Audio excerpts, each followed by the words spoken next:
This battle between Relentless playing as the Getae and myself playing as Tylis for the second time in a row, not because I want to, but because the randomly generated faction pick system I'm using told me to. So Tylis it is.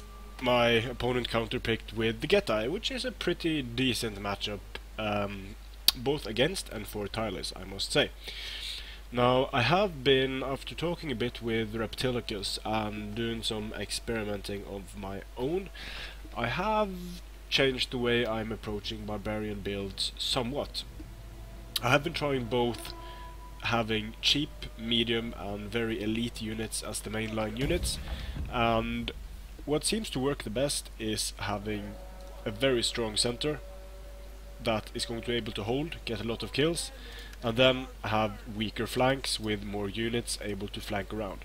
So not send the warriors in first, they'll get slaughtered, and then the important units, the Oathsworn, are going to get overwhelmed. So doing it the other way around, having the strong center, and then being not sending in, or not even just sending in the weaker units first, waiting, matching strong against strong, or preferably, if you can, strong against weak seems to be the way to go. Now, my build here.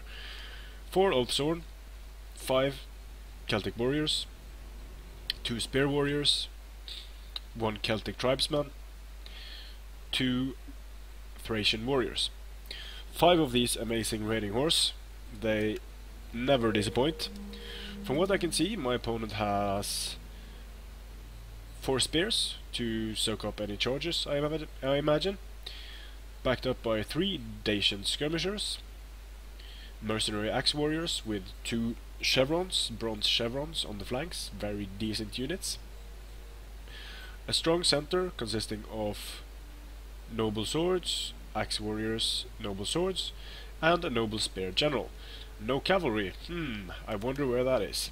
I have a feeling his cavalry is going to be in this forest over here, so I'm sending my raiding horsemen over to take a look. If I'm able to do this correctly, then I'll be able to separate his cavalry from his infantry, and here we go. Spear horsemen. Very good. Now they're going to stay in the forest here, which is pretty smart of my opponent. Stay in the forest, and they're showing me their shield side, so I'm not going to be able to inflict huge casualties on them. But they will lose some men. So I want to kind of keep riding around, kiting for a bit with these guys, alternating between attacking and pulling back. And while I'm doing that, I'm just going to keep the guys here in the forest. I am shifting my lines ever so slightly, and you'll see why when the engagement starts happening. I'm just running away, kiting, doing a little bit of damage, nothing major because these are woods. But at least it's keeping this cavalry occupied, and I managed to find the cavalry, more importantly. So mercenary Thracian cavalry, pretty good skirmishing units as well. But the skirmishing is kind of negated in this forest, and we both have shields, so it's going to take a long time to kill a large amount of horses like this. Now he is going to send a horse unit, another unit of spear horse, over to support and potentially trap my guys. So I'm going to send these spear warriors up to try and intercept while I'm pulling away quickly, so I'm not going to be caught that easily.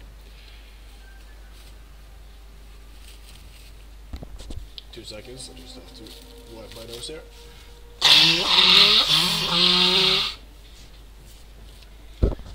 Oh yeah, have a really nasty cold. So okay. Now I'm able to, outside of the woods, I'm going to be able to do a lot more damage to these spear horsemen.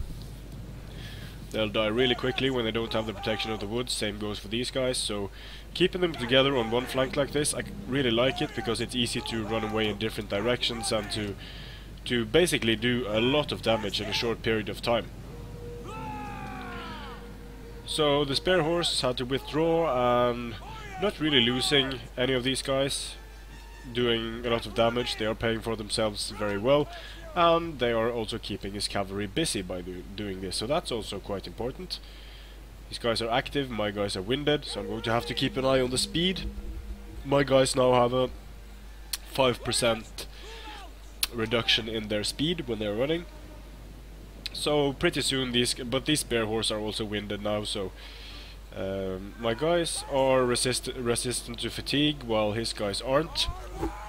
So that's also different, so I might be fine here. Taking some damage from his Thracian cavalry. Just being a real troll and jackass with these guys, running them way up. And here I am, they are getting caught a bit, but I'm not too worried. They can hold for a short time in melee, and if they get blobbed up like this and caught, it's going to enable me to get in even more shots. And I'm also pretty close with my spear warriors, so I sacrificed this unit. This unit hadn't done a whole lot, so I decided to sacrifice it up and try to get my spear warriors into the mix. Now my opponent is perhaps getting impatient here, so we're going to get an engagement in the woods, and this is the reason why I tilted my lines like this. It's going to be almost impossible for my opponent to flank around on this side here. Well, it's going to be easy for me to flank around on this side as the lines close here, because as my opponent approaches me here, I'm going to be able to move in and then move around. So he charges in, and these spears, I'm just going to charge my Celtic warriors straight in to get them out of the way. I don't know if he expected this charge or not, but his spears weren't able to hold very well, just absorbed the first charge. And I'm going to have to deal with these Dacian heavy skirmishers. And I wonder if I have any cavalry available. So when I'm done trolling here and killing most of his cavalry, I'm just going to send my guys over here, ready to start rear charging. So these guys are not getting a huge amount of kills yet, because they're firing in the woods. This is just a big, messy engagement with Oathsworn coming up against Noble Swords and different kinds of units. Kind of cool battles going on here in the forests. I'm just sending in guys to try to stop all these units from running away, and here come the horse. So he's managing to fire at them for a while, but they are crashing into the rear of these Dacian skirmishers, and they're going to do a lot of damage here. They have a pretty decent charge bonus of 25 for missile cavalry. And here comes my opponent's cavalry, heavily depleted, being stopped by these spear warriors, also being stopped by this raiding horse standing here. And as you can see, his skirmishers are being destroyed. Over here on the flanks, my Celtic warriors are up against mercenary axe warriors, doing okay against them. But they're also supported by these Celtic warriors, so now they should be able to do very well. The skirmishers are gone. He really should have kept his... Maybe that was what he was trying to do when I charged him. Maybe he was trying to pull his spears back to protect his back lines, but it was a bit too late, because now his entire back lines are open. I have units in reserve behind here. He doesn't have anything to rear charge or flank me with, so this is the end for the Getae.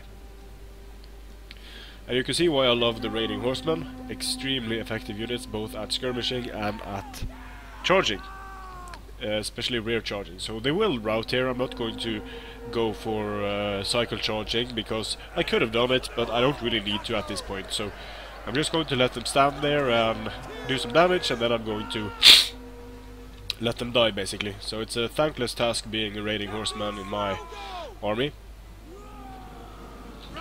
They do get the best women, though. His general doing okay, but getting some nice kills here, but he is up against spear warriors, a mix of spear warriors and Oathsworn. The Oathsworn are of course killing a whole lot, and I've put them in shield wall just to make them a bit more survivable. There are no huge threats to them here, because I outnumber his elite units. Noble Swords getting rear charge here by Celtic warriors. I've kind of lost track of my Thracian warriors. They're in there doing some damage at least.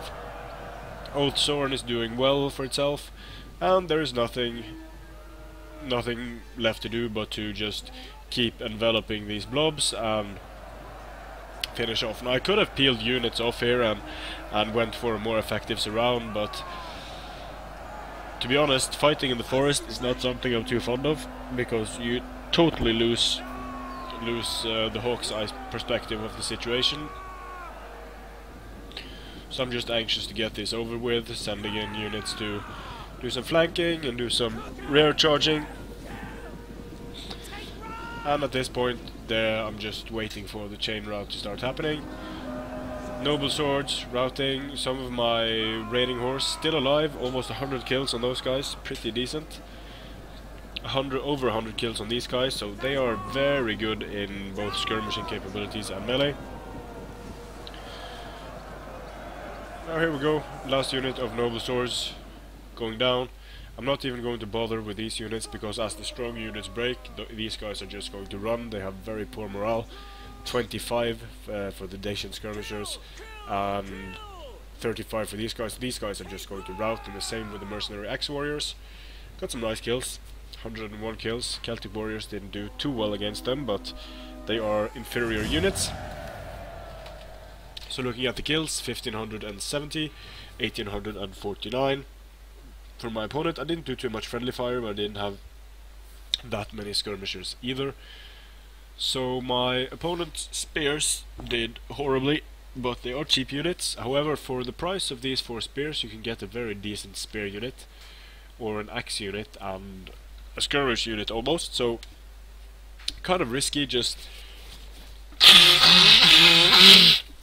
sorry about that. Kind of risky just bringing units that serve no other purpose than being fodder units, especially as the Getae, because you have a lot of good units to choose from. I would much rather have seen more skirmishers, or more even, he had 3 noble swords, but maybe a 4th noble sword instead. Some more armored spears, perhaps.